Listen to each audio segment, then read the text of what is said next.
Welcome to a special episode of Brush Banter. I'm Bree Hansen, president of Zibra and co-host of the show. This week, we're hitting rewind on some of our past episodes to pull together the most practical, real-world advice for your creative business. In this minisode, we're talking about something every furniture flipper runs into: what actually sells and how to price your piece for profit.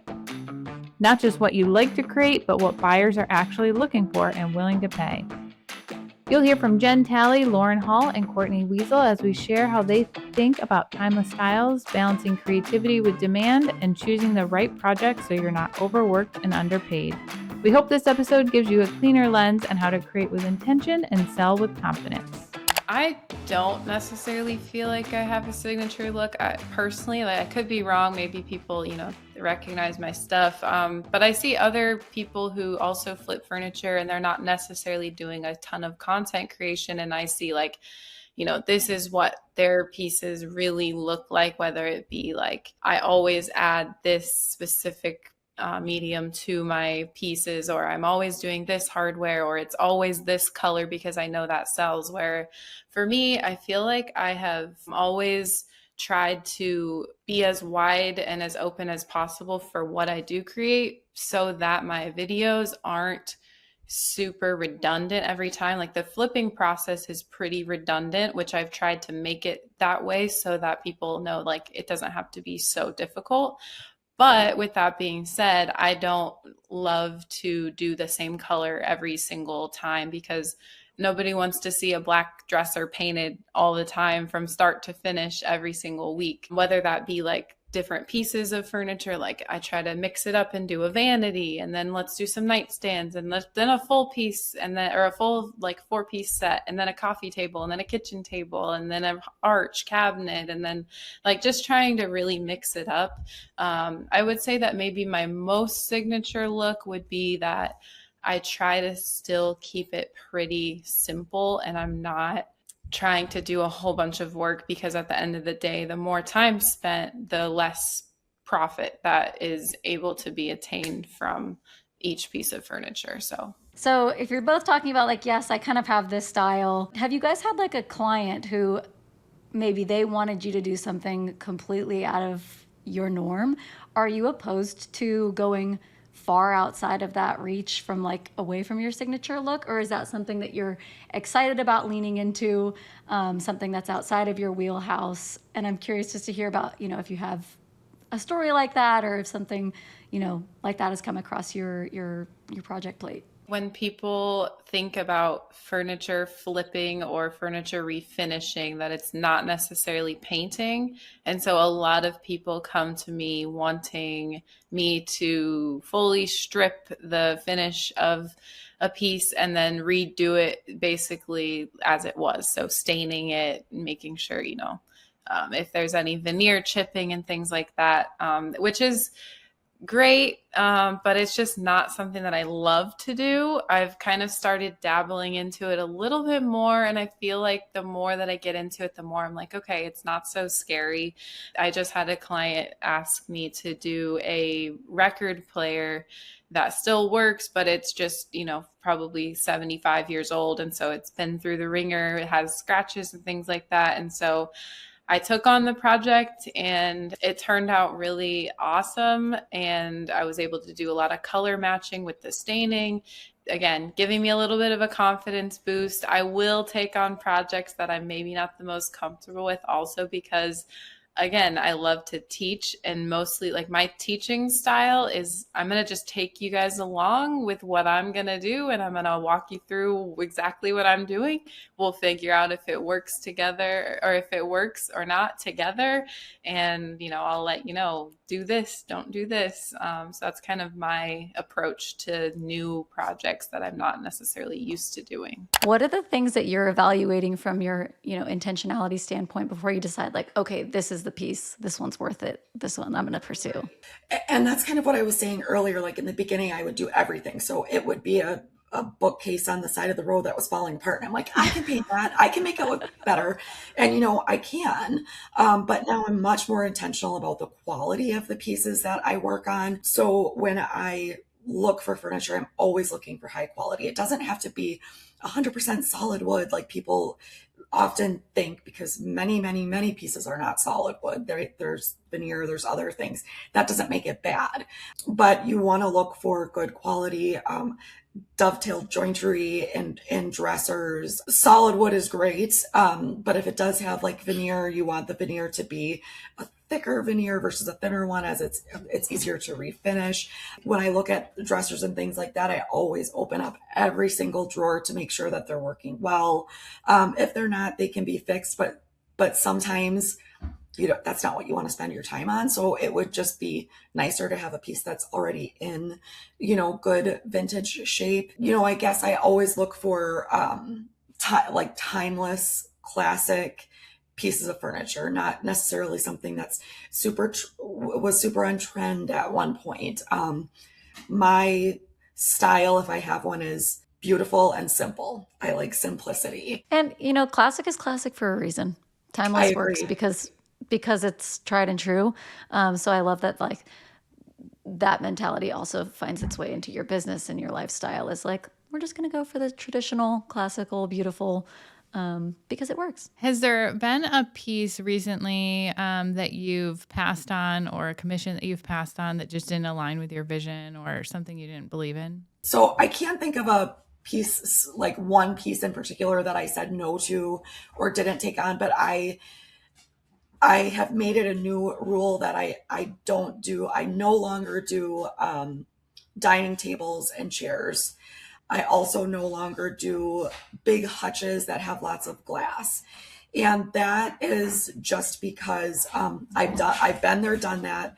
I know the amount of work. I know the amount of space that you need for that. That reminds me also beds, like headboards, footboards. Oh gosh. Yeah. And they just take up a lot of space. So I don't have unlimited space. I work right here in my home. Tables obviously take up a lot of space, and chairs are simply not fun to paint, especially when I hand paint. I exclusively hand paint, with a brush, all of my furniture. So 1 or 2 chairs is fine. But if someone wants me to do like a dining set with 12 chairs, it's a no. It's hard to say no, especially if a client reaches out, if it's someone that I've worked with before, and oh my gosh, I love your work, can you do this set? And it's so hard to say no, because it's like, I would love to, but I just can't.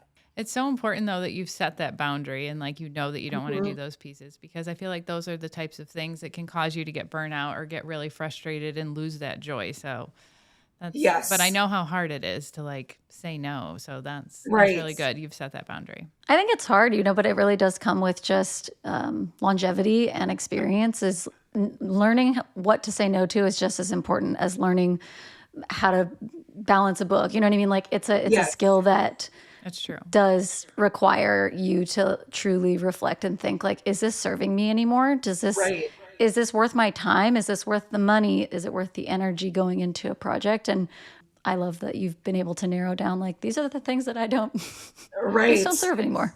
As your business has grown, have you shifted beyond just selling furniture? Does your income break down at all between social media or any like brand deals or anything other than just your pieces that you refinish? There's only a few brands that I work with. Obviously Zibra, because best brushes. And I work with Melange paints. I pretty much exclusively, well, I shouldn't say exclusively. I work with them and use their paints a lot. I work with Chateau Interiors milk paint, and all of that, is like, I don't even know how you say it, where you just get a commission for your sales or whatever. Right. I can't remember if I don't think I've made any money from Instagram. They went for a while, they would pay for reels, and that was kind of a trial thing. I don't think they're doing that anymore. No, I'm on Facebook. Yeah. I'm on Facebook, and they keep wanting me to, get monetized, but every time I do it, it's something didn't work. And I'm frustrated with that.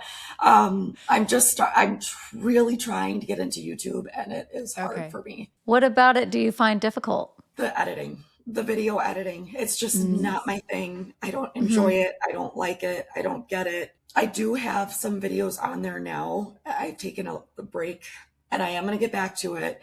but I just feel like they're very rough and very amateur, and just because it's new for me. So I'm hoping to grow that. What kind of made you decide that you definitely want to go back to that and get back to that space as opposed to just kind of waiting longer and getting things figured out? Why are you so anxious to get back into it? I mean, it's just kind of like in my blood. Like, honestly, I miss being able to create, 9 to 5, basically what I was doing before.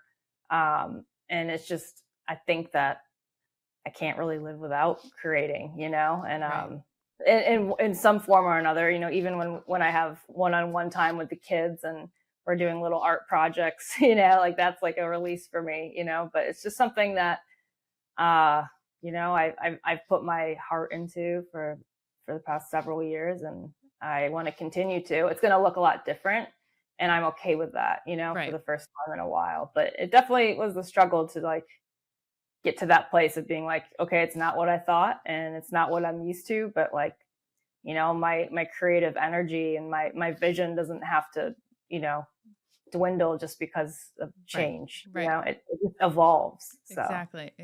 Mm-hmm. That's what I'm kind of curious about as well. I mean, when I was scrolling through and looking at your pieces, it seems like there's so much like technicality that goes into them and like thought behind it. But when you're re-entering this new phase, how are you approaching that? Like, are you inspired by a piece and you know exactly in your mind like what you want to do and how you want to do it? Or are you coming with this new fresh sense of just like wanting to kind of go in blind and let the piece speak to you in the moment? Like how is your mind right now? Like what side is it? Because it looks so technical from like, my perspective. Yeah. Well, it can. I think with the limitations I have right now on my space and until I find my workspace and I have, absolute creative freedom with time and, I think I'm going to have to be selective and what pieces I bring in and, the techniques I use. So, and I literally was thinking through this past week, just like, I am totally okay with creating anything, even on a small level to continue my artistic flow, and to continue perfecting my craft, I guess I'm viewing it like whatever.